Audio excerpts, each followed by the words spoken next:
Live? Oh, sorry, I was just playing Pokemon, and well, this week was, as you probably know if you paid attention, was very busy. I actually had enough by Wednesday to do a whole hour at least. And by the way, if we're not done at noon, go get your kids. Don't make the people downstairs wait. And I'm gonna go past noon today, as you probably had guessed. And if you can't stay, get up and leave. I won't take offense at it. But we have you on video, and we will know who it was. But and then everything kind of melts together, and Wednesday everything started kind of to all hell broke loose. I guess that's the only way you can say it, literally, in a number of instances. And so usually I'm at a loss for a title. I guess I could just call it Prophecy Update, but there's a pastor I know, it's a blank screen right now. Right here. That's my wife back there. And actually, the other night, I wanted to tell her something, so she was sitting in her chair in our family room, and I was sitting in mine, and so I texted it to her. That's the we're a very modern couple. And but I usually am at a loss for titles. But this week, there were a lot that sort of came to mind. So here's a few that didn't make the cut. So 50 Shades of Black and White. And that's not racial. You'll understand it if you listen to the update, okay? I don't think people should be killing people. End Times Palooza was another one. The coup will be televised. Prophecy Pokemon. And but this one is the one I picked. We interrupt this update.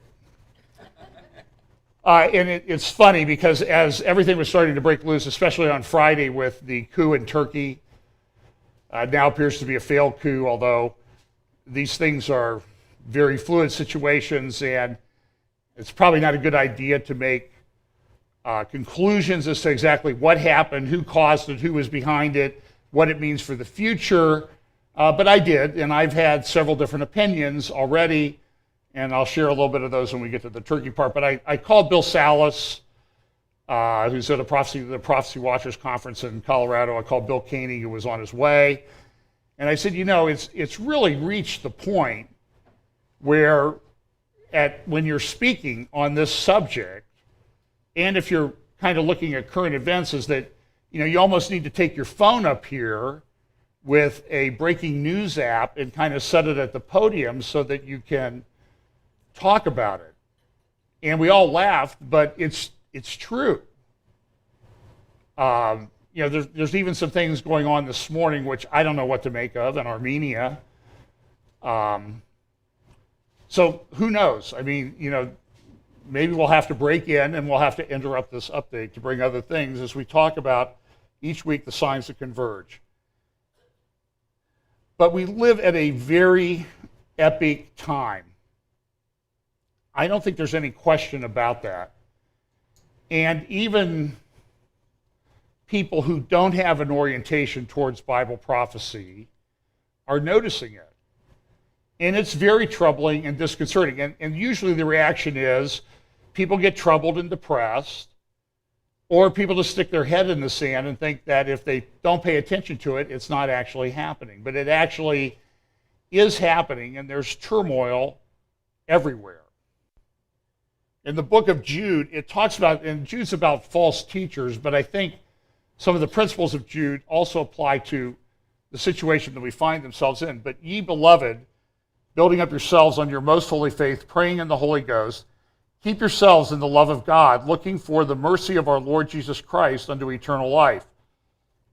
And of some have compassion, making a difference. And others save with fear, pulling them out of the fire, hating even the garments spotted by the flesh. So we'll have different reactions on how there are different ways to deal with different people. Some you can talk to and reason, and others you almost have to yank them out of the fire. I remember once when I was a kid, I went down a slide with one of those goofy, dinosaur life, whatever they call them, inner tubes, and I ended up upside down in the pool. And I remember my mother coming over, and she wasn't gentle, okay, because I was stuck upside down with my feet kicking, and the lifeguard didn't see. And she dragged me out of the pool rather forcefully.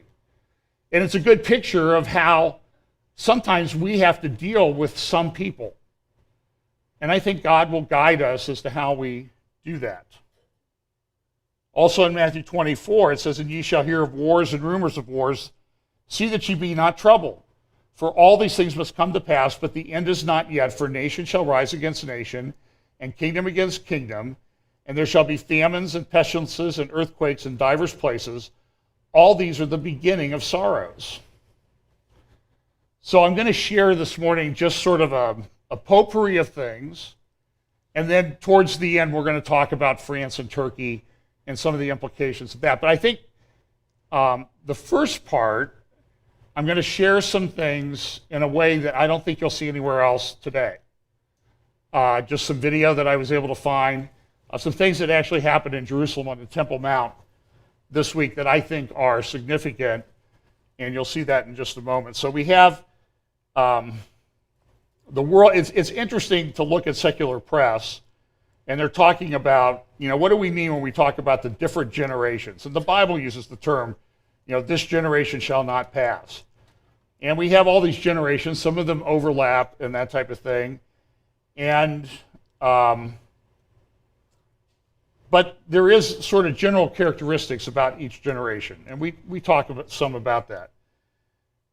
The world economy this week, the stock market hit a new record. But at the same time, investors are fleeing away from stocks in Europe. China's in a mess, all these things happening. I had a meeting with somebody this week. I practice in commercial real estate, and we had a big fall in commercial real estate back, as you'll remember, in 2008. The beginning of that, the harbingers of what was going to happen in 2008 were in place in 2007.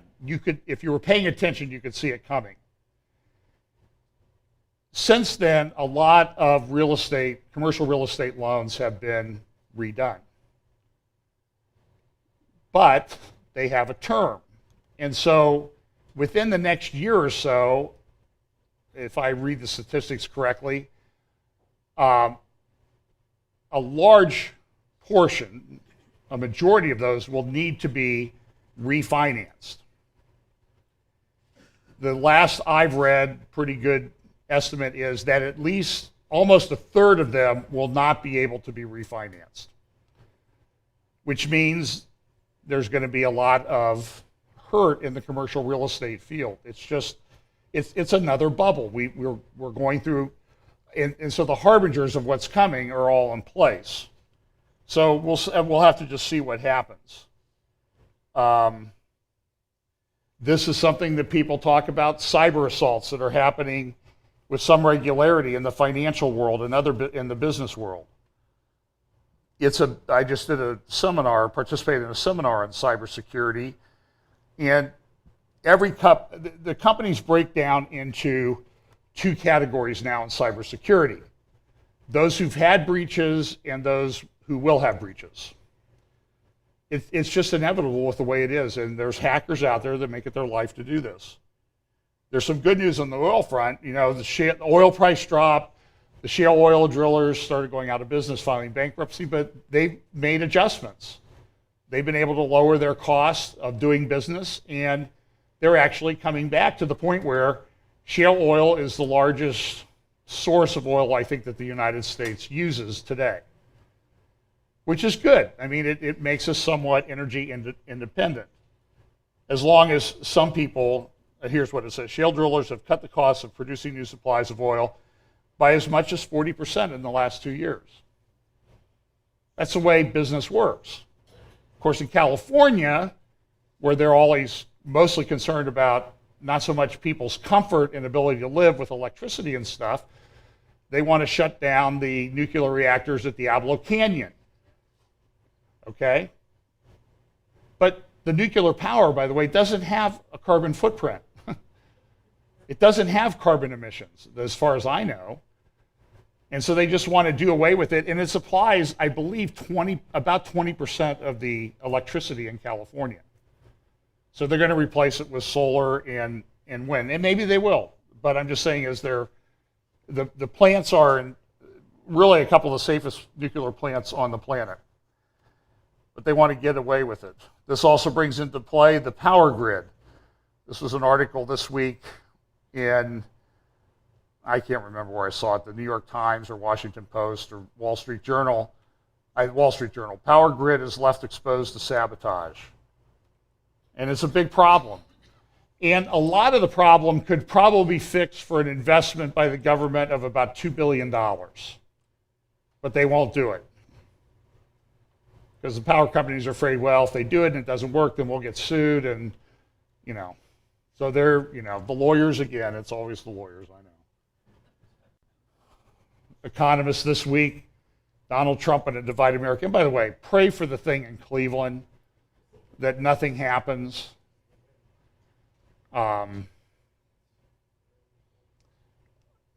There's a lot, it's hard to know these days what's hype and what's not.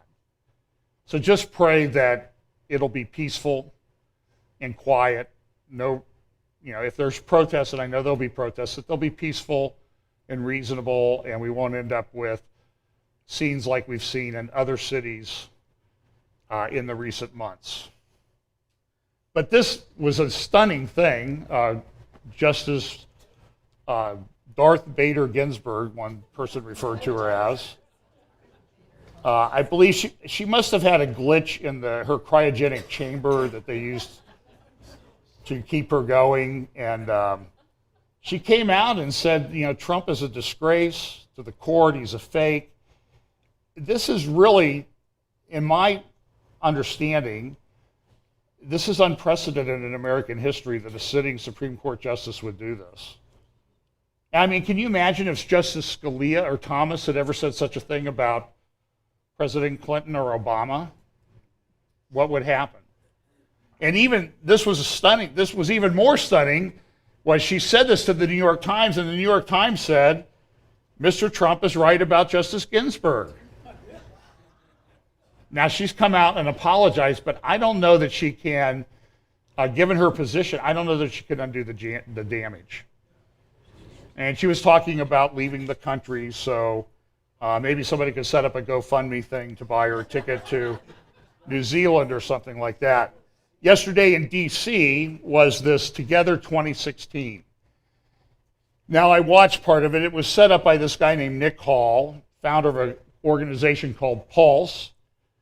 And it was there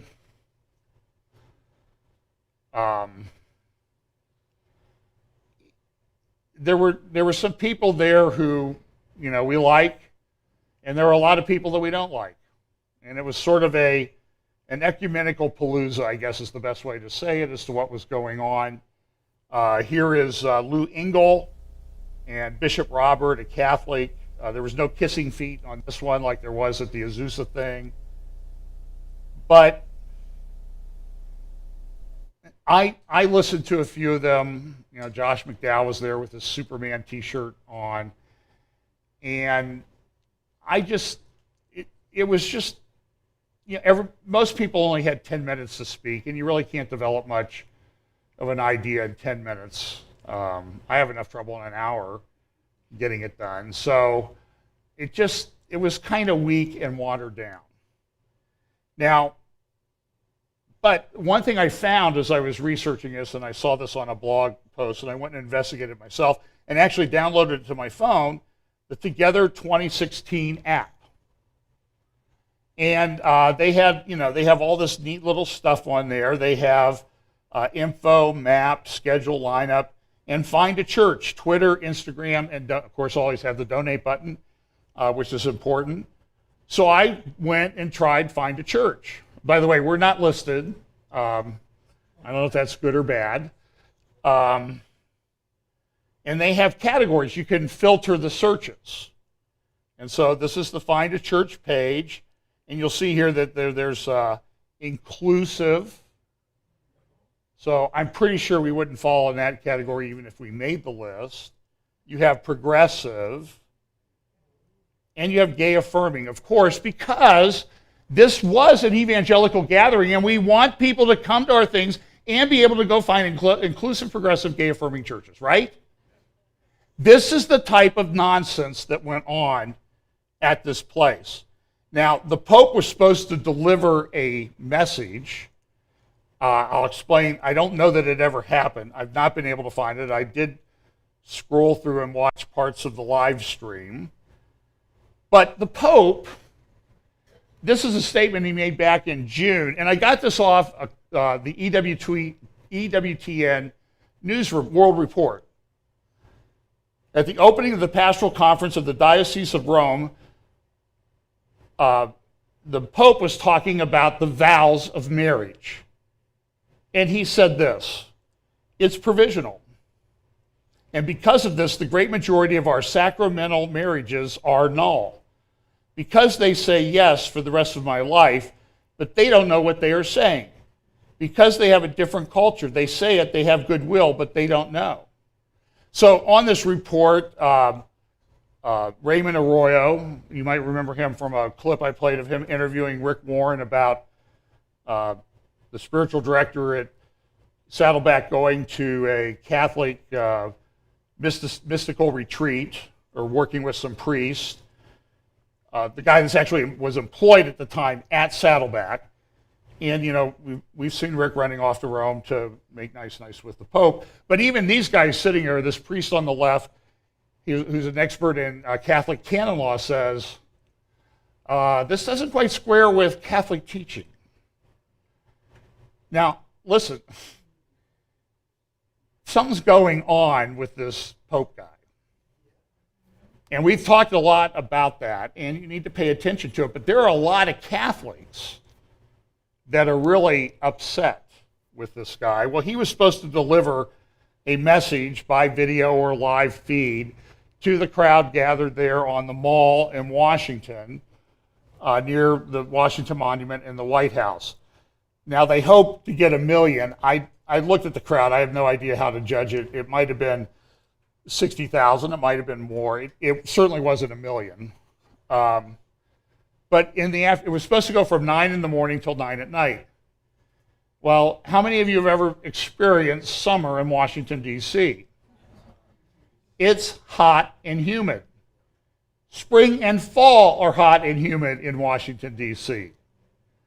I have easily sweated through a suit walking from the old metro stop to the Reagan terminal, which it used to be about a half mile or so, in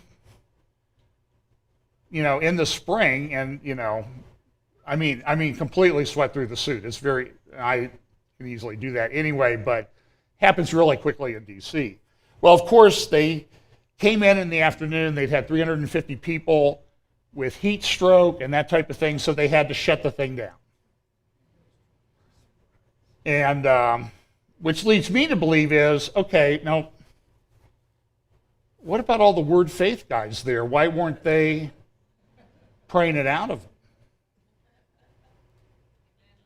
Listen, folks, that stuff is a fraud.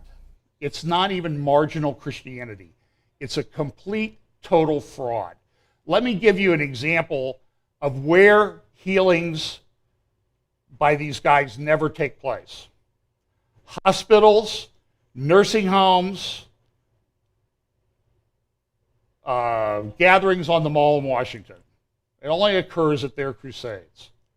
That's why I think it's a fraud. If it was a true gift, they could do it anywhere, right?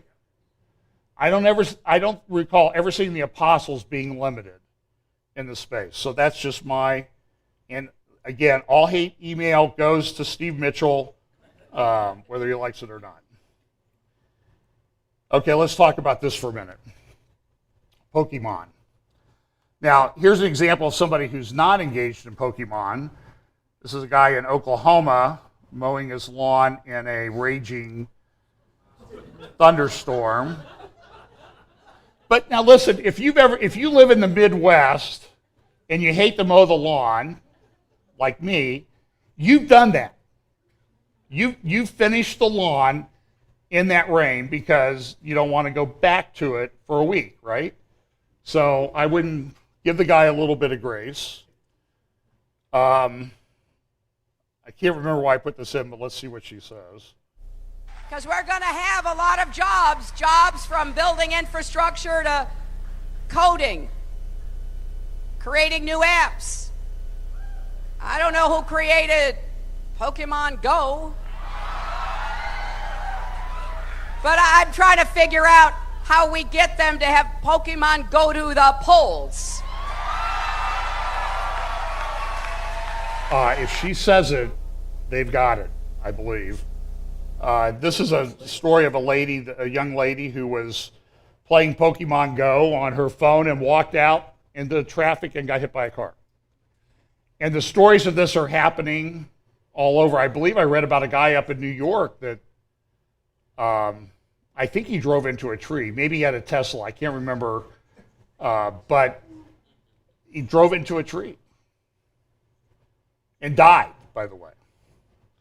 So this Pokemon thing, even Time Magazine and the Wall Street Journal on the front page were talking about this Pokemon Go app. And what I understand is it is it's called augmented reality. What they do is they take like a map of where you are, like a GPS as you're walking around, and they put little monsters there that you go around and shoot and kill. And this is a big deal. This is the most downloaded app in history. And it only came out like a week or so ago.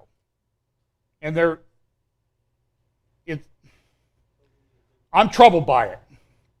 Because I believe it is setting people up for massive deception. It's altering their concept of reality. And as Christians, I don't think we should have any participation in that type of thing. The Wall Street Journal on Wednesday or Thursday, actually had an article in its business section, Augmented Reality Beyond Pokemon. Popularity of the Pokemon Go app is putting a spotlight on other forms, uses of the technology. Just listen to this. Augmented reality displays digital images on a view of the real world, such as Pokemon characters on a city sidewalk. Pokemon Go shows the digital characters on a smartphone screen overlaid on the phone's view of its surroundings. The success of Pokemon Go, it has been the most downloaded mobile app since its launch last week, is the exciting other backers of the technology. And Google, well, we love what they're doing, Ronnie Abovitz, chief executive augmented reality startup Magic Leap said. We love what they're doing. We think it is a gateway to the whole new feature we're building. Google and others have invested nearly $1.4 billion in Magic app, which has more than 600 employees in building a headset that projects images into users' eyes so the digital world appears to interact with real life. With Magic Leap's headset, I would see Pokemon just like I see real people, not looking through a screen, Mr. Abovitz said. You could have a small Pokemon running around, hiding behind chairs. It would be pretty epic. It would also be an avenue for someone to use it for great deception. Mark my words. A more advanced version of the technology many call mixed reality. Good thing or bad thing? Well, when you have evil tyrants in charge of places, it's a very, very bad thing. But it's not coming, it's here, and it's very popular. Loretta Lynch went to Congress, and I don't know if she's one of the little demon type things that pop up on your Pokemon app or not, but she was given about 75 questions, and she answered none of them. Not a one. Even somebody who's a lawyer, I take depositions, and I'm used to people not answering questions. This one would have made you want to go across the table. I mean, really. It was ludicrous. It was so bad that this congressman had this to say to Loretta Lynch. Whoops. I never thought I'd say this. I actually, and I say this with due respect, Attorney General, I miss Eric Holder. Because at least when he came here, he gave us answers. We didn't like it. But I've spent the last 4 hours listening to basically the Attorney General of the United States not willing to make a concrete statement of law. To not be willing to say that when given the opportunity by a colleague of mine, who made the decision in this case? I understand Director Comey stepped up and said, here's the decision we recommend. And y'all, you have been willing to say as well, we just accepted the team recognition. When given the opportunity to say, do you accept this decision? You've never answered directly that you own this decision. Do you own this decision? Congressman, as I've stated, I made the decision, and I do accept. I did accept it, and therefore I made the decision to accept that recommendation. That was the action. I watched a lot of this. It's incredibly painful. Here's a little update on the Clinton email investigation, which is, I think, kind of stunning. This is unprecedented also. An intelligence source close to the FBI investigation said the decision not to recommend criminal charges was, quote, a demoralizing blow, adding the bar was set so high by the Justice Department that there was no way FBI agents could cross that threshold. And tonight we are learning more about how these agents were sworn to secrecy. The FBI has confirmed to a senior Republican senator that agents were asked to sign this form called a case briefing acknowledgement, which says the disclosure of information is strictly prohibited without prior approval, and those who sign are subject to lie detector tests. The Republican chairman of the powerful Senate Judiciary Committee, Chuck Grassley, first wrote to the FBI director in February about the issue. And in a new letter reviewed by Fox News, Grassley is highly critical of Director Comey's recommendation against criminal charges, given the evidence he made public. In light of all of these inconsistencies, it is even more troubling that the FBI tried to gag its agents with a non-disclosure agreement on this matter, in violation of whistleblower protection statutes, Grassley said. Only after I wrote to you did you advise your FBI agents that they are still free to speak with Congress regarding waste, fraud, and abuse. Last week, in his nearly 5-hour testimony on the Hill, Director Comey said he had anticipated some of the blowback over his recommendation, and he recommitted to full disclosure. And people's questions and interest. And I'm a huge fan of transparency. I think that's what makes our democracy great. The FBI told the senator these agreements are not unique, but what we don't know tonight is when agents were asked to sign them and when they were told they could still speak out and go to Congress if there was a conflict, Megan. To me, I don't know that that's ever happened before. It does lead one to think that the fix is in, so to speak. I mean, you know, I was born at night, but not last night, and it doesn't pass the smell test. And if a certain candidate is smart, it will be in front of the people every single day.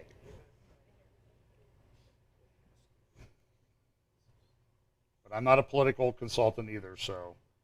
Okay, this. I've spoken at a church in Bakersfield. The church in Bakersfield that I spoke at rents a school from the Bakersfield School District. The Bakersfield School District is the largest school district in California. As the city has grown, and you know the farming and what in the Central Valley has become more important, the city has grown. They just added schools, so it has the most students.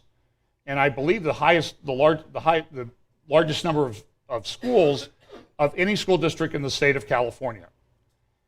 About 50 schools in the district, and my understanding is over 50. almost every one of them is rented by a church like ours on Sunday. Now, to facilitate that, a pastor of a Baptist church, a Reformed Baptist church, ran for the school board. And even today, I believe, still serves as the head of the school board in Bakersfield. He's still a pastor. In fact, the church that he is pastor at used to rent the school where the church I spoke at now rents. But he has now said I think he's said he's not going to seek re-election. He may have resigned. And the reason is they brought in a transgender policy. And as a Christian, he could not vote for it in good conscience. My understanding is all the other Christians on the board did vote for it, and he was the lone voice that voted against it. The school attorney called him a bigot and said that if anybody got sued over this, he would not have the insurance coverage that the school district provides to board members because I guess he's a bigot and they won't defend him. He can pay for his own.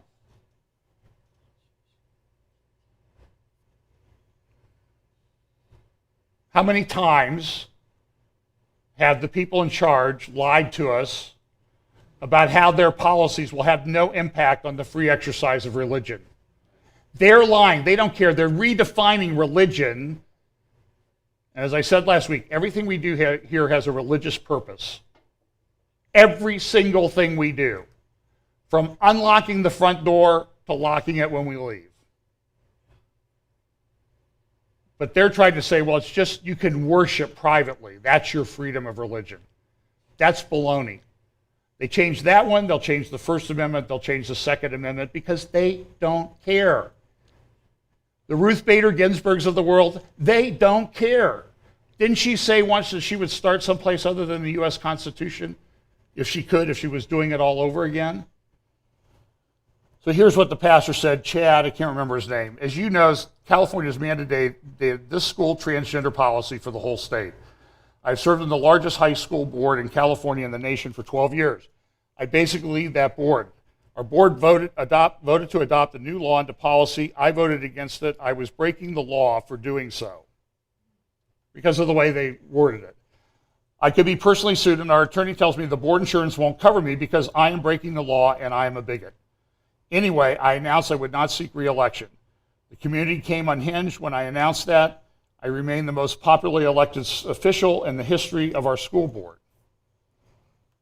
Thousands of parents filled our boardroom in protest of the law. Thousands are pleading with me to reconsider and keep fighting. My elders are still considering what to have me to do. The board and administration, even some leaders in the liberal teachers' unions, are asking me to resign. To reconsider. Sorry about that. So this is the email letter that he sent out to his church. As I considered the many requests, I became increasingly dogged by the concern that staying on the board would be giving Christian parents false hope. Why? I do not believe this battle can be won at the school board level. It is lost. It is now law in California that your children must be taught, and I apologize if this is offensive to people, how to have safe homosexual sex, how to obtain an abortion, and that gender does not correspond to biological sex. Think of that. It is legally required to teach your children the LGBTQ sexual mores while simultaneously illegal to mention God. I can't and won't enforce that foolishness. The state and federal governments have co-opted your local schools. They mean to indoctrinate your children in their radical secularism. They mean to cause your children and Christian teachers and administrators to bow to their sex gods. I simply can't be a part of enforcing that. But that would never happen in Ohio, right? University of Cincinnati in 2011 issued a diversity plan. As part of that plan and recent things adopted according to that plan, goal 2 is all colleges and departments at the University of Cincinnati will attract, retain, and promote an increased number of historically underrepresented and other diverse faculty in tenure and clinical track positions, including faculty at advanced levels. Diversity definition is defined as this: commonly recognized considerations such as race, ethnicity, gender, age, disability status, socioeconomic status, gender identity and expression, sexual identity, sexual orientation, religion, and regional or national origin. Well, that's a laudable goal, right? But here's the thing on their website. UC to request diversity and inclusion statements of new faculty, staff, job applicants. In other words, if you are going to apply for a job at the University of Cincinnati, you have to state all the things that you've done to promote diversity in your life and career heretofore, and commit to do it at UC. If you don't, we don't want you.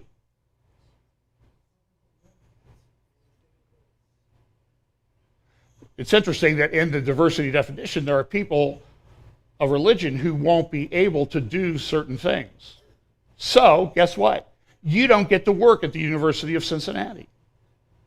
And this applies not to just faculty, it applies to hourly staff as well.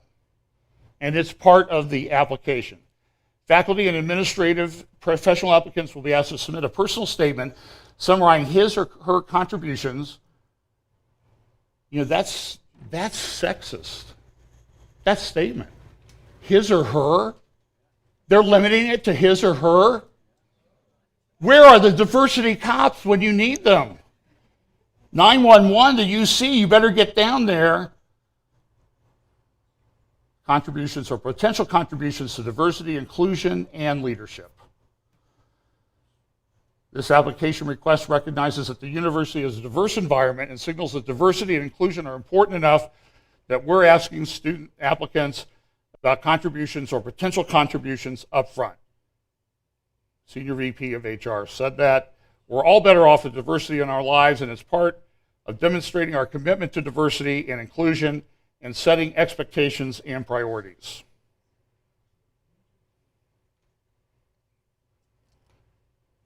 Dallas. Do you know that was just a week ago? Just a little over a week ago. The funerals were this week. I talked to my pastor friend in Bakersfield on Wednesday, and when things started to unfold on Friday, we talked again, and I started off the conversation with saying, it was 2 days ago that we talked, but it seems like it was a month because of all the things that have happened since. And so here were these memorial service for these things. The police were very blunt in taking on President Obama over his statement. There's reports out today that the Dallas shooter contacted activist groups, including the new Black Panther Party. And it's interesting. Remember I talked about Southern Poverty Leadership Center and some of the hate groups, including some good people locally, Coach Dave and Linda Harvey, who are on their hate list.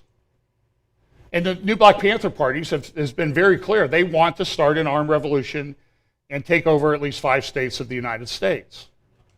Okay? And get rid of the white people there. The new Black Panther Party Nation isn't listed as a hate group by the SPLC, nor is Cornell X, the leader, classified as an extremist by the organization, according to its online database. So don't pay attention to I think my headset, there we go. So don't pay attention to the SPLC database. It's a leftist tool to suppress anybody who holds the traditional values. I will say that I have increasing respect for this police chief in Dallas. This is what he said at a news conference the other day. I believe that I'm able to stand here and discuss this with you is a testament to God's grace and his sweet, tender mercies, just to be quite honest with you. Because what we're doing and what we're trying to accomplish here is above challenging. It is. We're asking cops to do too much in this country. We are. We're just asking us to do too much. Every societal failure, we put it off on the cops to solve. Not enough mental health funding. Let the cop handle it. Not enough drug addiction funding. Let's give it to the cops. Here in Dallas, we got a loose dog problem. Let's have the cops chase loose dogs. Schools fail. Give it to the cops. 70% of the African American community is being raised by single women. Let's give it to the cops to solve that as well. That's too much to ask. Policing was never meant to solve all those problems. And I just ask for other parts of our democracy, along with the free press, to help us. And not put that burden all on law enforcement to resolve. Good for him. Heather McDonald and the Wall Street Journal had an opinion piece this week called "Time to End the Demonizing of Police." Heather McDonald has engaged in tremendous research. You can find some of her things up at PragerU. I think she did a Prager University video. Go to PragerU YouTube. It's a tremendous channel. Lots of great little 5-minute videos on things. She says in this, the result, especially in the first half of this year, has been an appalling increase in shootings and murders in many cities across America. Most of the victims in this poisonous era spawned by Black Lives Matter have been black. Now the consequences of this stream of falsehoods about police may be spinning out of control with the assassination of 5 police officers in Dallas last week and the attacks on cops in other cities since then. There's a website I only recommend because they put videos up. I think it's called Revolution News. It's on Facebook. It's stunning. I can't believe what I'm seeing. Make no mistake, she says, assertions about systemic deadly police racism are false. In fact, the New York Times actually had a thing on their front page about a study released by Harvard, hardly a conservative institution, that said that on some areas, black males are more likely to be engaged with police. But in shootings, they're less likely than other racial classifications to be shot. It's a fact. And yet we saw, do you remember what the video that I played for the end of the year? Listen, any one of these topics today, I could have gone into, we would be here a long, long time. And I could have played the video for you. Remember the Urbana conference in St. Louis? I played for you. What was that conference urging the supposedly evangelical college students who are, considered ministers on their college campuses? What were they supposed to get involved with? Black Lives Matter. Played the video. They were all urged to do that. Look, I don't want to see people killed by police. The police don't want to see people killed by police.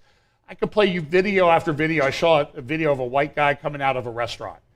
They were asking the guy for his ID the whole way out, and there's families in this restaurant. They confronted him in the restroom. They walked outside. They said, "Give us your ID." He reached in his pocket and pulled out a gun and started shooting. Now, you can criticize the police if you want. They shot him a lot. There were 2 cops. One had a body camera on. You can find the video on YouTube or Facebook. I'm just telling you in those circumstances, there's a lot of things going on. And it's the height, in my view, of sophistry to suggest that it's never necessary. It is. It's the way society is ordered. Okay? Now, look, does it happen? I agree it happens too often, okay? But we live in a very unique time of these things happening. And we got to start being able to speak the truth about them. And I'm not encouraged with what I see going on.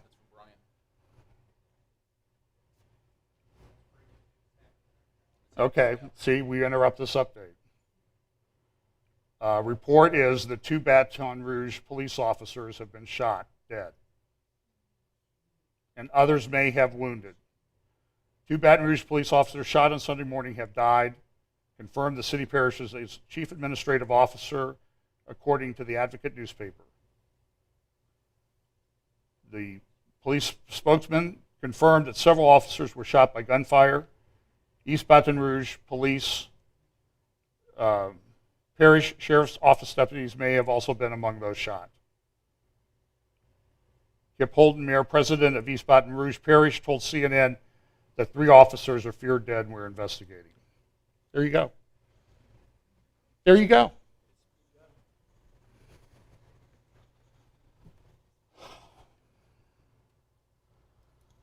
We'll skip China, South Sea Islands.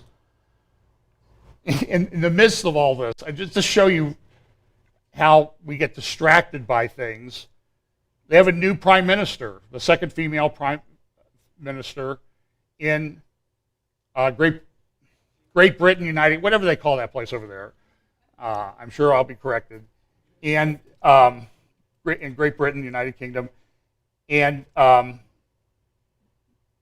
she appointed Boris Johnson, who is one of the leaders of the Brexit campaign, as the foreign minister, which has really got all the other foreign ministers, for lack of a better term, I believe the British would refer to it with their wonderful accent as their knickers in a knot about Boris Johnson.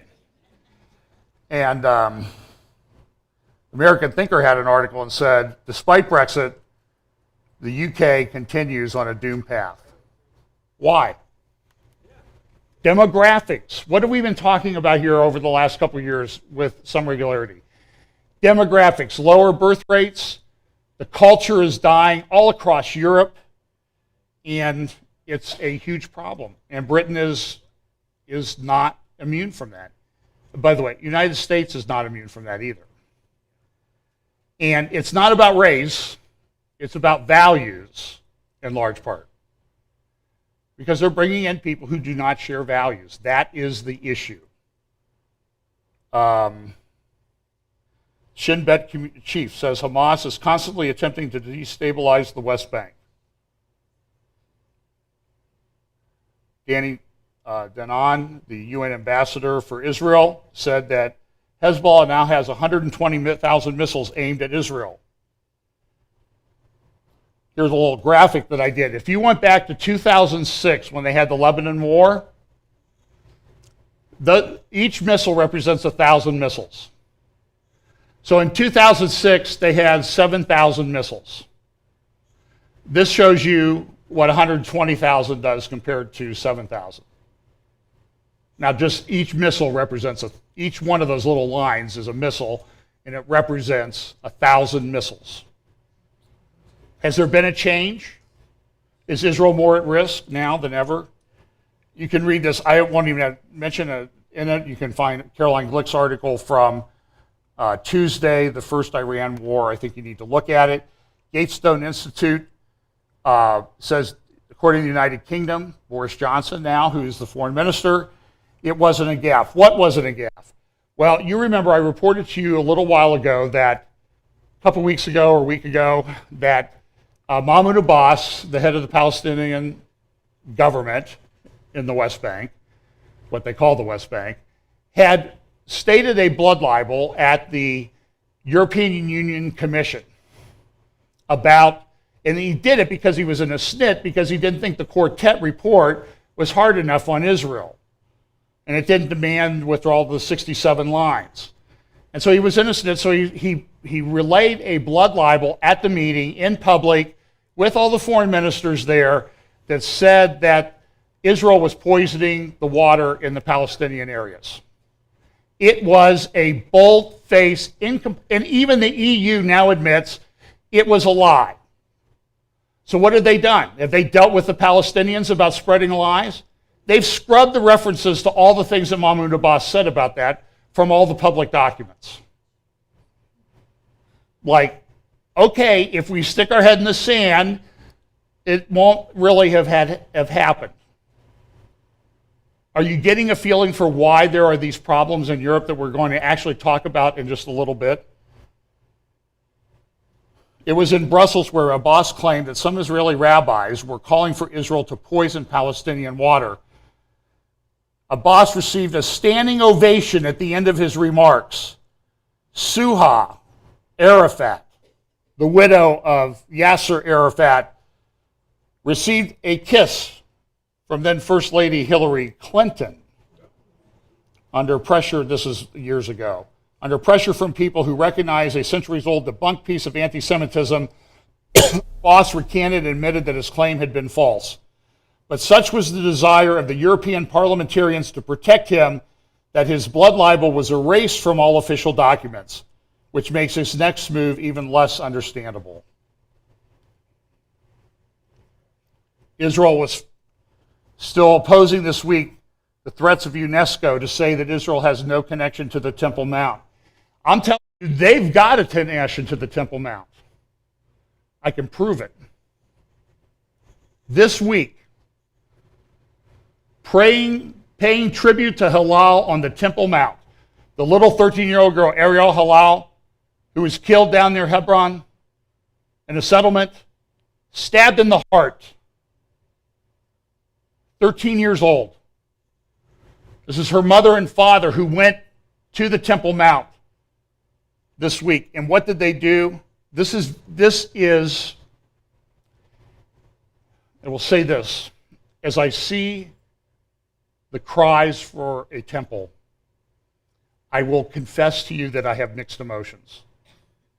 Because I know that it is part of prophecy, but I also know that there is tremendous pain and suffering that will ultimately come from that, if I understand the prophetic scriptures correctly.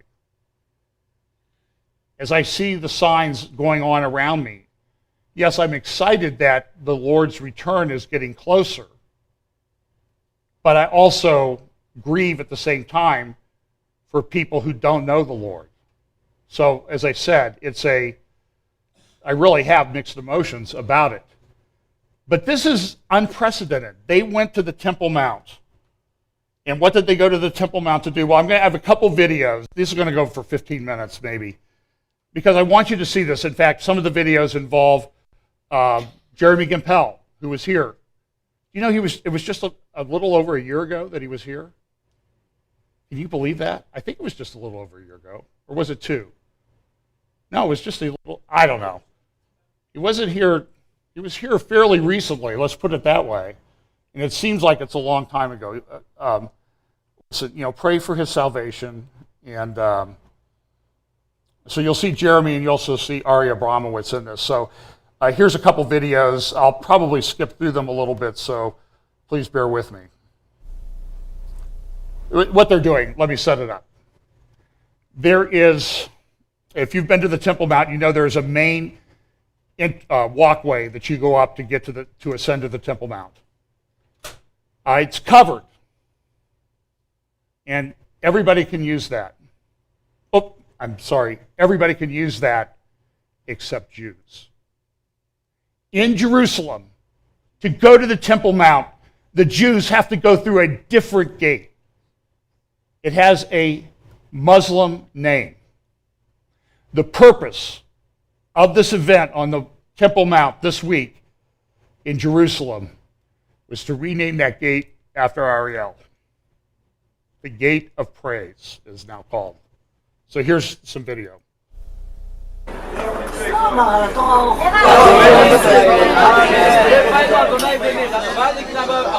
There's a Yehuda Glick. You see him, the Temple Mount Faithful, I think is his organization.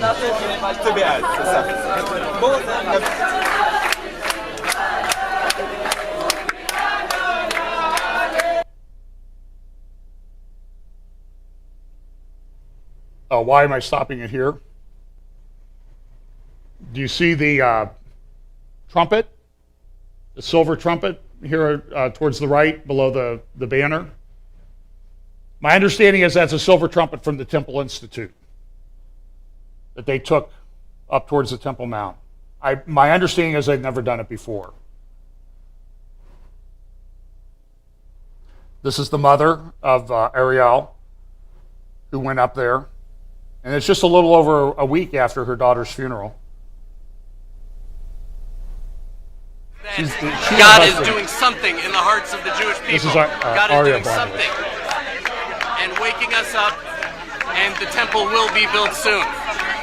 Now again, the irony is that if they knew how good the world would be when the temple is built, they would be building it with us.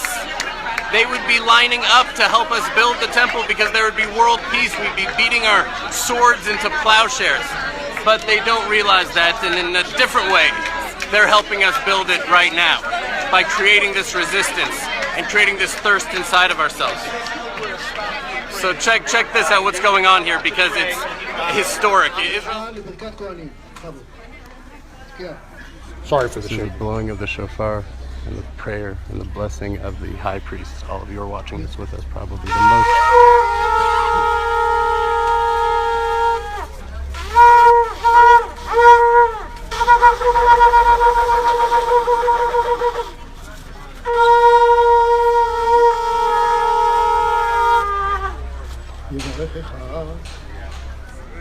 Receive the blessing now.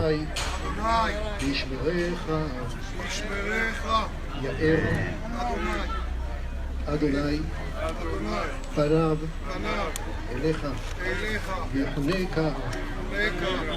Amen. We are also trying to start today here a campaign that will change the name of the gate. The gate today, the name of the gate is the Mughrabi. Mughrabi is a Muslim name of a neighborhood that is not anymore exists. It was here, right here until 1967. So the neighborhood is not here, and it's time that also the name will be changed. For instead of Mughrabi, it will be Hallel. Hallel is the name of, as I said, the girl that was murdered. And it's time to change. After 49 years of Jewish sovereignty in the entire area of Jerusalem, it's time that at the 49th year we will enforce the Israeli sovereignty on the temple. It's time to have, today when we are standing here, I saw many Muslims. I saw many Muslims that went into the Western Wall, and they prayed at the Western Wall. Nobody is stopping the Muslims and the Christians, because we believe that this place is a place for all nations.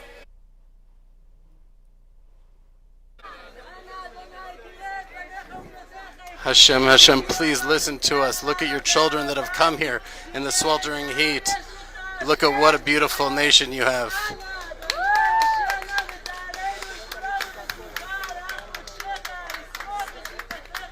Let us go up to your holy temple. Not just to the Western Wall, but we want to go up. We want to go up. Please. My thought is that you have a very holy soul. And while in your head you may not believe in God, in your heart you really do. Maybe you have right. Am I wrong? Am I wrong? I mean, these secular Europeans come and he's like, I don't really believe, I don't believe. I came here to Jerusalem for the culture. For the culture, come on. Came for the culture, what, the culture of like pushing in line? He came here because he knows this is the headquarters of God in the world, and he's thirsty. And the whole world is thirsty. The whole world is thirsty to experience Hashem, to connect with Hashem, and that's what all of this anger and rage and shaking of the earth is about. The world is shaking because the world is waiting for us, as the Jewish people, to stand up and say, Shema Yisrael, Adonai Eloheinu, Adonai Echad. Hear, O Israel, the Lord our God, the Lord is one. They're waiting for us. It's so hot now. It's like the heat of the day, and the Jews are still stuck in line. Okay, this is Jeremy Gimpel. It seems as though they're not going to let us go up. And so this was our job. Our job was not only to go up to the Temple Mount. Lavi and I went to the mikveh this morning. I'm sure you did as well, Ari. We prepared ourselves. We sanctified ourselves. But we came here together and we inaugurated Shar Hallel. That will be its name from now on for all of eternity until Mashiach comes. And what a beautiful name. The Gate of Praise is the gate where Jews and righteous non-Jews come together and enter in this one gate, and now it will be called the Gate of Praise forever and ever. I want to talk to Lavi, with your permission, Lavi. Okay, now this is, you're going to have to watch this because the audio kind of goes up and down. This is Levi. He is the oldest child, I believe, of Jeremy and his wife, who I think I also see in some of these videos here. And Ari's going to talk to him, and I think I just put this in because I think it's kind of cute, the way he responds to Ari, his dad's good friend. This is Jeremy's son, his oldest, one of my favorite people in the entire world. Thanks. I carried him into the world from the hospital. I don't believe that.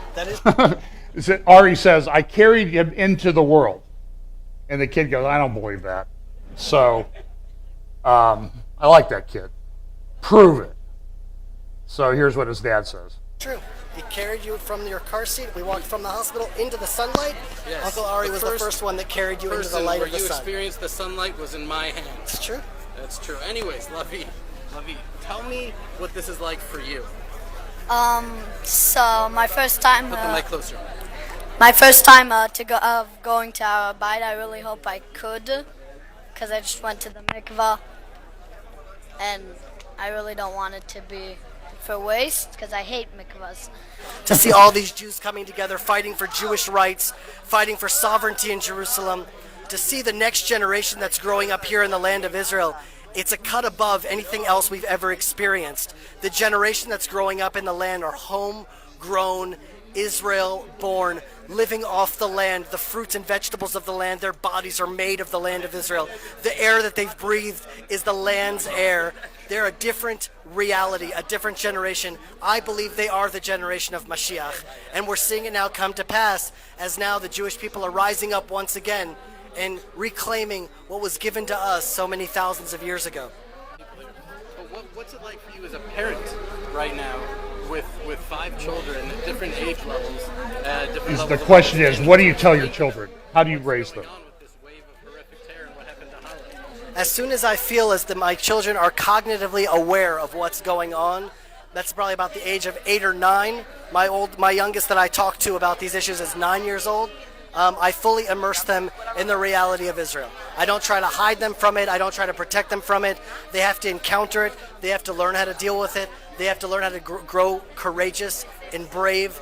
I took my youngest, Akiva, to the Shiva house of the Ariel family. I took Lavi to Rabbi Mickey Mark's funeral to hear the hesped and the eulogies, to know what a man was taken from us, that they should learn that reality is rough around the world everywhere. Whether it's shootings in Dallas or in Paris or in Brussels, we are encountering a new wave of terror that's hitting the entire world.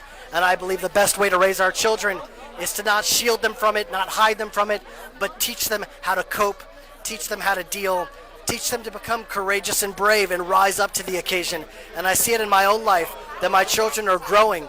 My children are becoming stronger.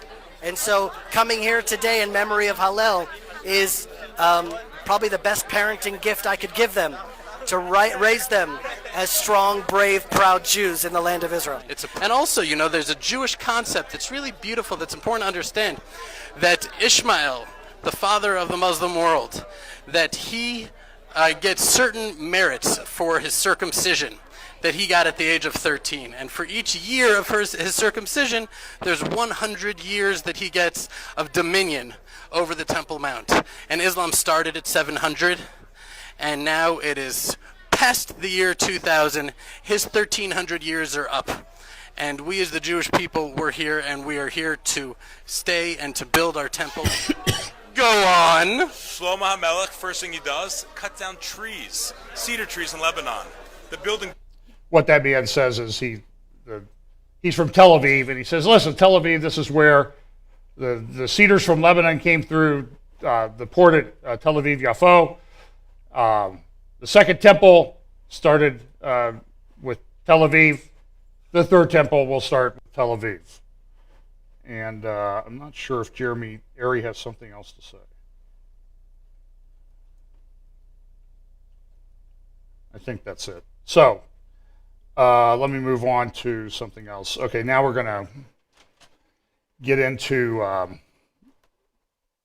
the rest of the stuff. I wanted to share that with you because of what I really think is a very significant event that happened. And because it conveys to the heart of a lot of people in the land there. And I understand all the theological implications and stuff of what they were saying. And as I said, I have mixed emotions about this. But, I love those guys. I know Jeremy. He and his wife are just superb people. And, we pray for them. And we should continue to do so. Editorial in the Wall Street Journal this week: NATO shores up the east. The alliance sends a message to Moscow with 4 battalions. 4 battalions have moved up towards the Ukraine border, either Ukraine or Poland, and it's a test of Moscow. Listen, when we look at Bible prophecy, we have a good idea of things that will happen. But we don't know what the trigger event is. You understand? We know that the Jews will increasingly want their temple and push. Was it the murder of Ariel Halal that did that? Was that the trigger for the final push? It could be. I don't know. I'm just saying is you have to look at these things. And so when you see 4 battalions in Ukraine of NATO, it's sticking a finger in the eye of Russia. And what would happen to cause it to turn into a world war? I mean, think back to what happened in Sarajevo in 1914. It was the assassination of the Archduke, the Crown Prince of the Austrian-Hungarian Empire in Sarajevo. That really was the trigger for World War I. Now, I'm sure when it happened, nobody thought we're going to be in a world war very shortly, but we were. And it's been, Arnold Fruchtenbaum thinks that wars and rumors of wars, that has been the whole 20th century. It started then and it continues through today. And it's hard to argue with his conclusions. Jihad Watch reports this: 46% of women over 16 are afraid to go out of dark for fear of rape by Muslim immigrants in Sweden. That was from a couple months ago. If you go to the French website, I'm leading up to the France thing, there's this Israel-Palestine, understand France's position in 9 points. And they want Israel to stop building settlements. They were part of the quartet report that came out just 2 weeks ago, I think on July 1st. And what's happened since July 1st? And all the countries involved with that. All hell's broken loose. It's undeniable. Now, is that the cause? To me, it looks like. God's sort of sending the warnings to people. This report, just on before the terror attack in Nice. France is on the verge of civil war over race. That was their Homeland Security type chief who said that. By the way, George Clooney is upset because there's a migrant camp being set up near his house up at Lake Como in Italy. Poor baby.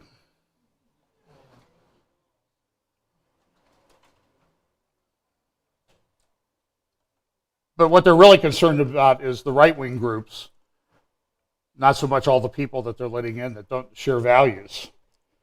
So that report, the spy chief says this, and then this report comes out, and here's a copy of it. It's almost 1,000 pages long. It's in French. You see it there on the right. France suppressed reports of gruesome torture at the Bataclan massacre. The Bataclan massacre was the one that happened on Friday the 13th, I believe it was November 13th last year. Over 100 dead. What the legislatures have been told, the parliamentarians, the commission investigating this received explicit descriptions of what happened, of the mutilation. I won't even describe for you the mutilation of the bodies, because as it was described to the parliamentarians and the commission members, they were openly vomiting in the room. It was so gruesome. That is what these demonic monsters did, and it was not told to the French people. Why? Because they're afraid. They don't know what to do. And then this event happened. This truck goes roaring down the street. Somebody says, well, this must, as soon as it was less than 40 minutes, I saw a video on the thing saying that this was all fake. If you think it's fake, get your rear end on a plane, fly over there, and tell that to the families of people whose body, of the children, and dozens of children. 83 dead. My understanding is 20 are on the brink of death. He drove this truck 70 to 80 miles an hour down this, over a mile, through a crowd there celebrating Bastille Day. It would be like doing it in Venice Beach in California on a Sunday afternoon. That many people. A truck going. He had taken the truck. Oh, he was just depressed. There's all this reason about it. You know, he was depressed, he was concerned, he was divorced a couple of years ago. He went out and bought bulletproof glass and put it in the truck. All the windows, my understanding. And you can see numerous videos where people are running after the truck, cops are running after it and firing as he's driving off. And he drove well over a mile. I've heard as much as 2 or 3 miles. 2 kilometers? Okay, which would be 1.2 miles if I remember my conversion tables correctly. So here's a little report from, I don't remember, Fox, I think. We've decided this one is okay for air. If you're a parent or a grandparent at home right now and you have children in the room, this might be a point where you might want to take the kids away. We're not going to show you anything horribly graphic, but certainly horribly revealing. This is someone who has had an iPhone or something like it and is wandering through the crowd as this truck has come through the street. Play it. This is highly sanitized, by the way, folks, as to what the scene was that night.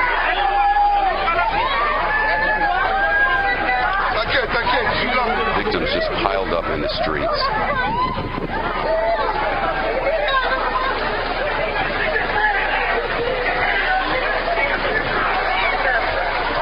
Now, there will be a couple of people. I mean, I'll give you a comparison locally. 4th of July celebration. Red, white, and boom. Down on the riverfront, Civic Center Drive there along the riverfront. A truck goes down through there at 70, 80 miles an hour at the height of the celebration, or right after the fireworks are over. What do you think would happen? I've not heard yet whether President Obama has issued a call for banning trucks. We haven't seen that yet or not. It's a stunning thing. The Islamic State has come out and claim responsibility. Here's a little map of the places where the Islamic State has struck, either direct or Islamic State-inspired attacks. South America looks kind of attractive right at the moment. They seem to have escaped. The pictures are horrific. I've seen the raw video. It's not something that I ever want to see. Bodies everywhere.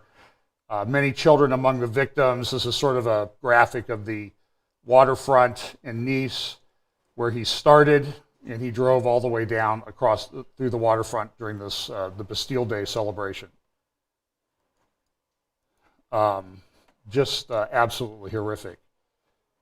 The reason why I picked the 50 Shades potential title was because, interestingly enough, one of the more sexually explicit movies of recent years is filming their sequel in Nice right during this attack.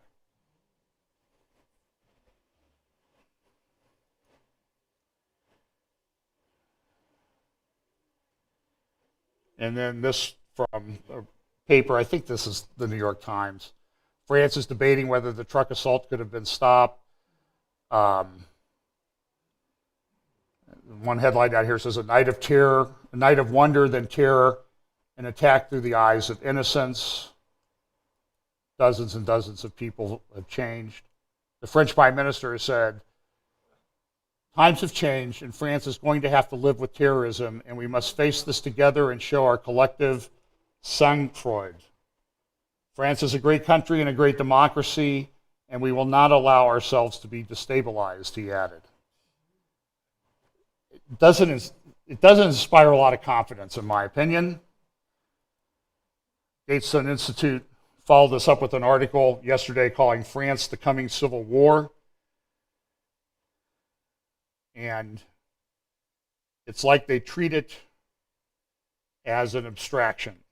Report in France, he's the classic delinquent with no known ties to terrorism.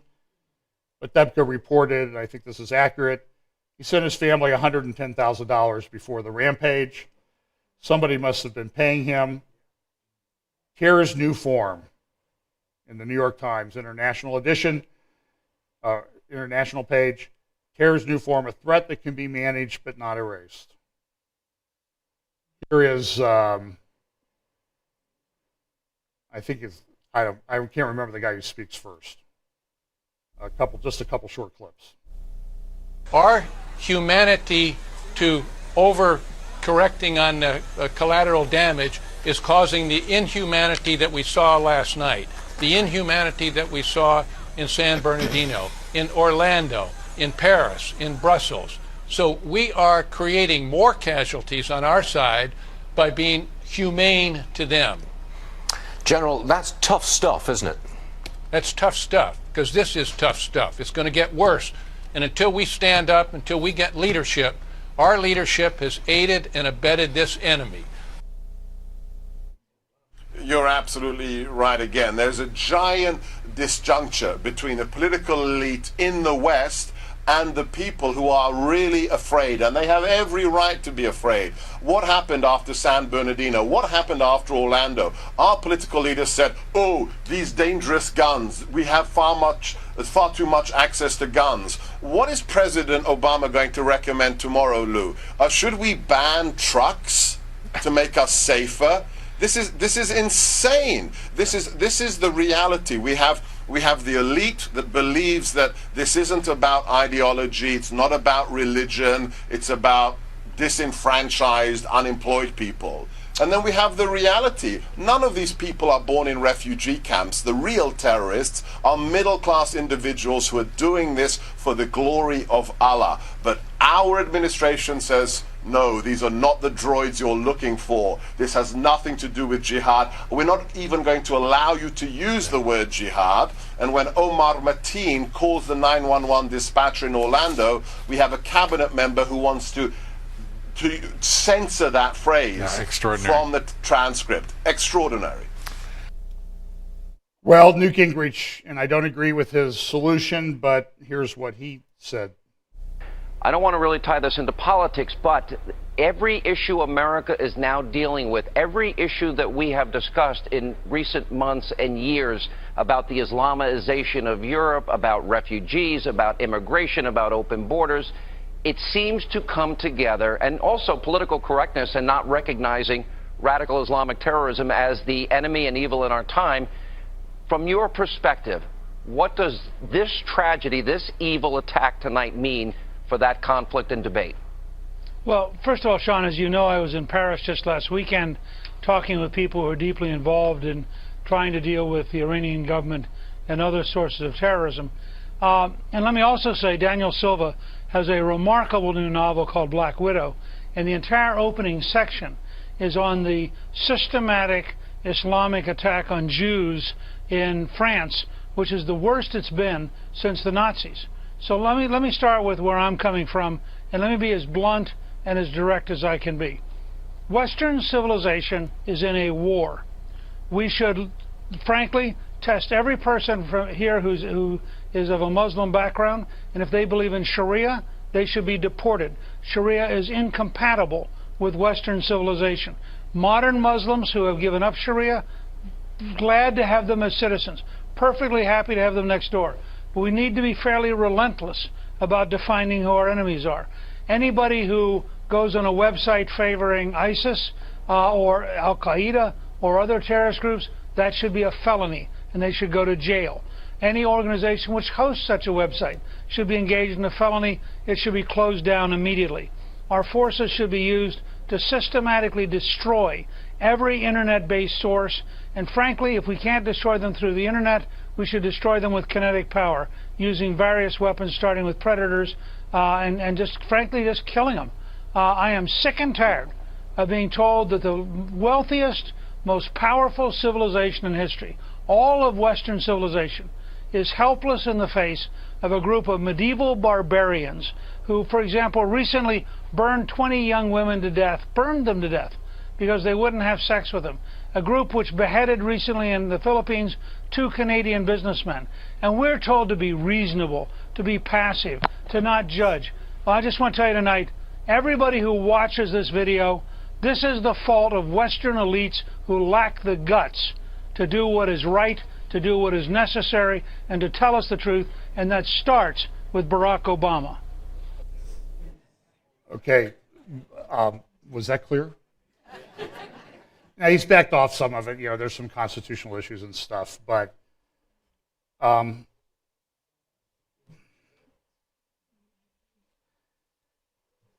in Art Shiva, Giulio Miatti. He's an Italian writer. He wrote, this was published on July 13th, before France.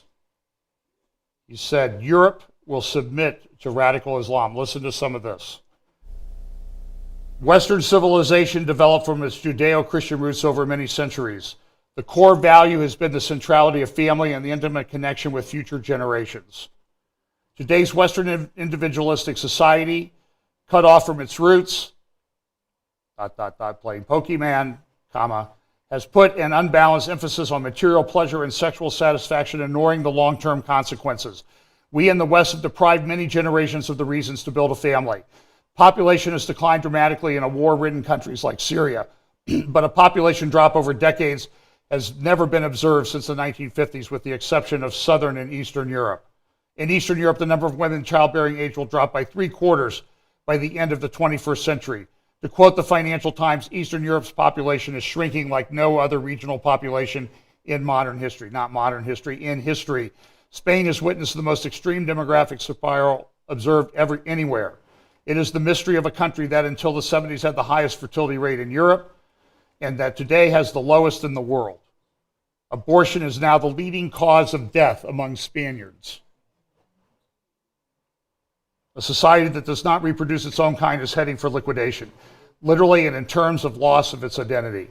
Nature abhors a vacuum, and so does an ideological battle. Europe has lost the will to value life, and it is now killing itself through a greedy craving for ever more sexual comfort. Historically, all great civilizations fell for the same reasons. Affluence takes over and steals a society's ability to see beyond its own selfish pleasures. This is what happened to ancient Rome and Athens. If you want to see the churches and the cathedrals of the religious art and the castles of Europe, you better go see them now, as they will be displaced by Islam. Sic transit gloria. Thus passes the glory. And I would suggest to you that editorials like this, deporting kids to die, talking about what America will do, the same people will do not one thing to help Christians or Yazidis in Syria. Not one thing concrete. They are morally bankrupt. They are evil. They are, as I titled last week, they are in the grip of the evil one, and we need to recognize that fact.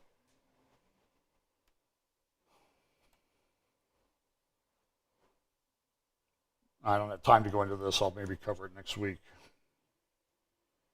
Okay. As things were starting to unfold in Turkey on Friday, the foreign minister of Russia and John Kerry were discussing agreements on how to deal with ISIS in Syria. And so Turkey, a strategic country that sits part in Europe, part in Asia, part of NATO. Interesting thing happened last week. So let's talk about this and then we'll get out of here. We could talk an hour about Turkey. But in the middle of the week, Erdogan came out and he gave military people immunity for their actions that they take in furtherance of their duties. You can only bring an action now against commanders and field people in the Turkish military if it gets approved by increasingly higher levels. So for senior commanders, it will have to go probably even to Erdogan himself before a prosecution could take place. Erdogan has systematically purged the military of pro-secular generals and officers. He's been at it for over a decade. What he wanted to do, because the military, there's been coups in Turkey before. About every 10 or 15 years, there's a coup. And the military has always been the constitutional protector of democracy in Turkey. As a leader gets too much power, the military will step in, kind of get things back on track. And so the military has always been highly secular as opposed to Islamist. Well, now we have Erdogan, who is an Islamist to the core. He's a Muslim Brotherhood guy. Okay, he's a tyrant. He's a dictator. He has been for some time. I wrote an article about this at least 4 years ago. So watch Turkey, because it is significant in Bible prophecy. So he gives this thing, and then Friday the reports start coming that a coup has taken place. The initial reports, it was very sketchy. It appeared that the coup had succeeded. Erdogan had been arrested. And that's why it's hard to make judgments about the things that are actually going on until the smoke clears. And I think it's too soon to even make bold statements about how this occurred, whether it was, some people are saying it was caused by Erdogan. Maybe he did it. Maybe he did it to shore up his support. But maybe there were outside agencies involved, because even though they've made a little nice, Russia and Turkey have always been historically at odds. And there's tremendous tension between Putin, who, by the way, is shutting down evangelism in Russia and has come out very much in support of the Russian Orthodox Church, which my understanding has an archbishop who is himself formerly a member of the KGB, as is Putin. So it's very difficult to believe things that you hear coming out of Russia. And I've heard people say, oh, Putin's this great Christian leader and all this. Yeah, but he shut down evangelism. What's up with that? It's a ruse, folks. There's a lot of deception afoot in the world. So yes, I will acknowledge Erdogan could have staged this, but there were some things that I see happening. You know, the first thing that we saw were soldiers blocking the bridge on the Bosporus. The bridge, by the way, that night was bathed in the colors of France because of the terror attacks that occurred there. And so there were these incidents. This is a map of Ankara on the left showing some of the places involved. You can freeze it and look at that. It caught everybody by surprise. I know I talked to Bill Koenig and Bill Salas, and everybody's like, what does this mean? Is it actually happening? And initially it looked like it had actually succeeded. In fact, here's Ralph Peters, who's a pretty smart guy on Fox, talking about it. With us now from Washington, D.C.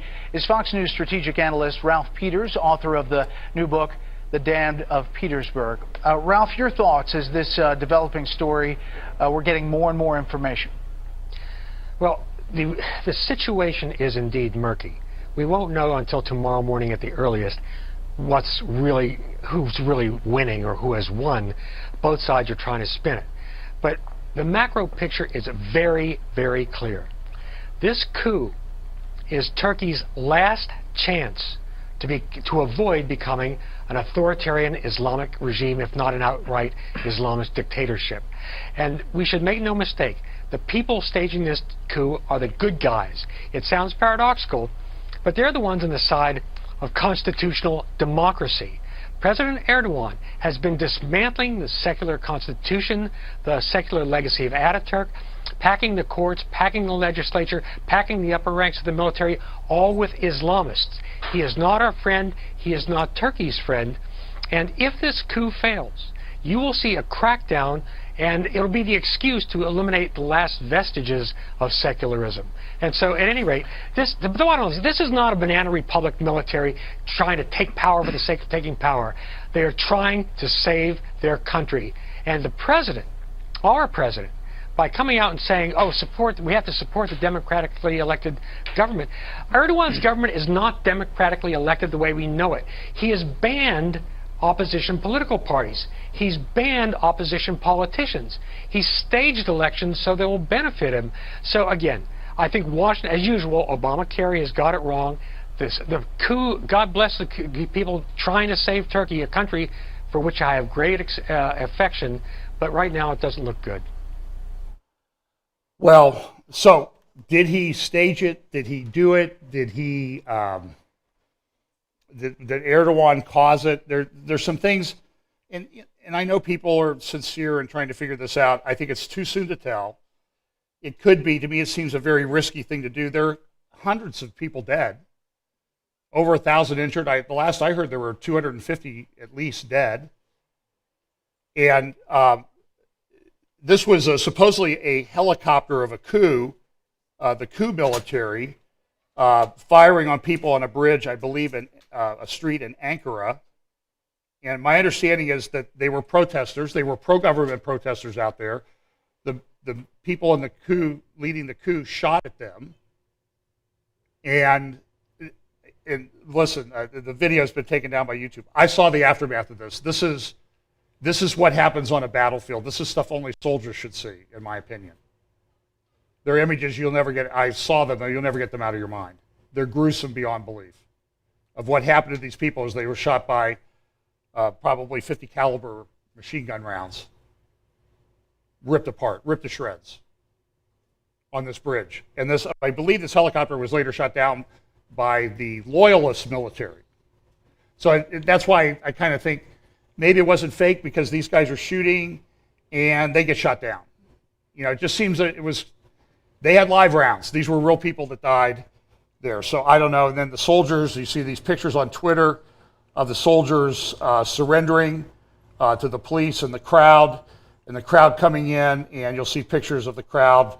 You can find them on the internet actually beating the soldiers during this. It says here, government moving swiftly rounds up thousands of military personnel. The Turkish military cut the power to our main base in Syria so that where our refueling flights, about a third of the refuelers are based to engage in the fight against ISIS. Turkey is historically significant. This is one version of the Table of Nations from Genesis chapter 10. You can read about that in Genesis 10. You can look at it. And listen, I looked at like 20 different maps that people have done. And guess what? They're all different as to which people group go where, okay? This one's pretty good, but I'm not saying that this is actually the map that you should follow. It's a difficult thing to decipher and understand. In geopolitical futures, George Friedman, who used to be with Stratfor, had this to say: regardless of whether this was staged or real, the ultimate impact of this could go one of two ways. He says this: Turkey has become the critical country in its region. It is the key to any suppression of ISIS in Syria and even in Iraq. It is the pivot point of Europe's migrant policy. It is challenging Russia in the Black Sea. The United States needs Turkey as it has since World War II, and Russia can't afford a confrontation with it. Neither country likes Erdogan, but it is not clear that either country has options. Interestingly, Russian Foreign Minister Sergei Lavrov and U.S. Secretary of State John Kerry were having marathon meetings on Syria as the coup was taking place. So my initial reaction was he's going to lose, he's going to be out of power. I suspected that Russia was behind it, which I think makes the alignment that you see in Ezekiel chapter 38 even more plausible, which means that it would seem to advance the prophetic clock. But it didn't. It appears not to have succeeded. There still seems to be some opposition in different places. And my initial reaction was, well, Erdogan emerges from this more powerful than ever. I just want you to suggest that maybe that's not the right analysis. We just have to wait and see. Stratfor has come out with an article. You see a man beating the soldiers here on the Bosporus Bridge in Istanbul. Broken trust, how a failed coup weakens Turkey. Just a couple clips from this article, and that'll be, I promise that'll be it. The coup attempt that saw a Turkish state plunged into crisis has come at precisely the wrong time for Ankara. Just over the border in Iraq and Syria, critical challenges are mounting as Turkey is drawn deeper into the fight to contain the Islamic State. Internally, Turkey is combating its own domestic Kurdish militant movement. Oh man, the Kurds, this thing is, there's so much in play right now. Because the coup emerged from within certain divisions of the military, the government of Erdogan and his Justice and Development Party must now engage in heavy purges of the armed forces.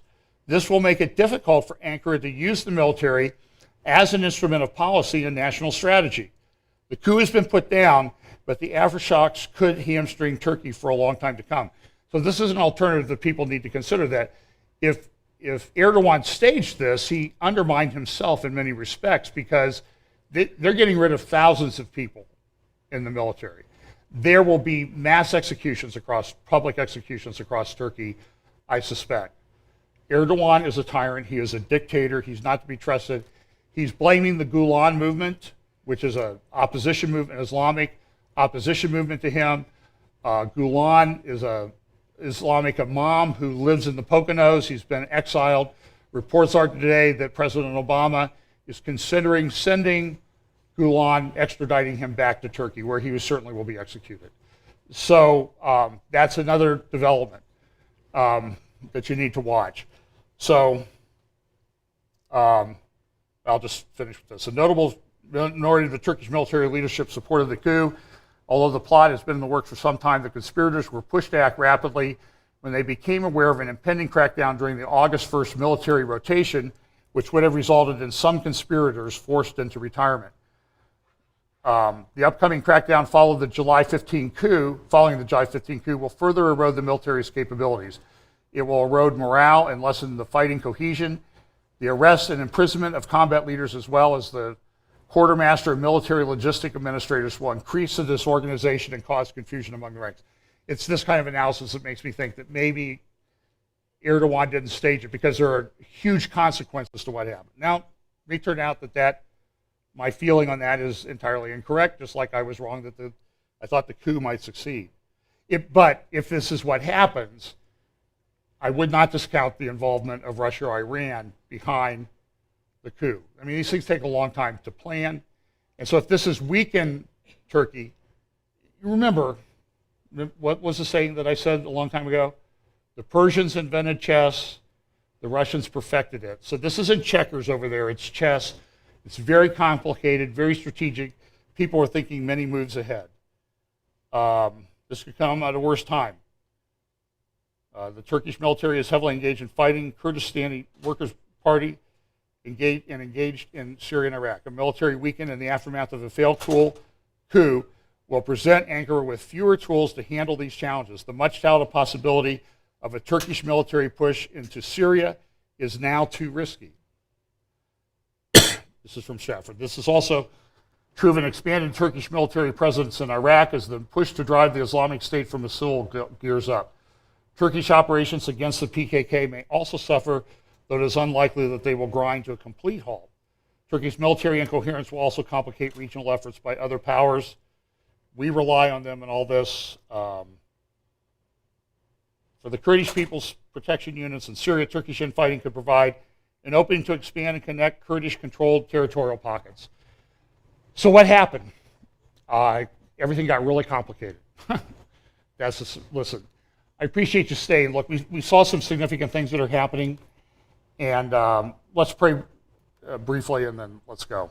We'll take this up again next week. Maybe there'll be a midweek update if I have time this week. Lord, at this time, it's a very troubling world. It seems very unstable. But ultimately, we know that you are in control. And Lord, I would just pray that you work this out in accordance with your plan for the ages and to your glory. In Jesus' name, amen.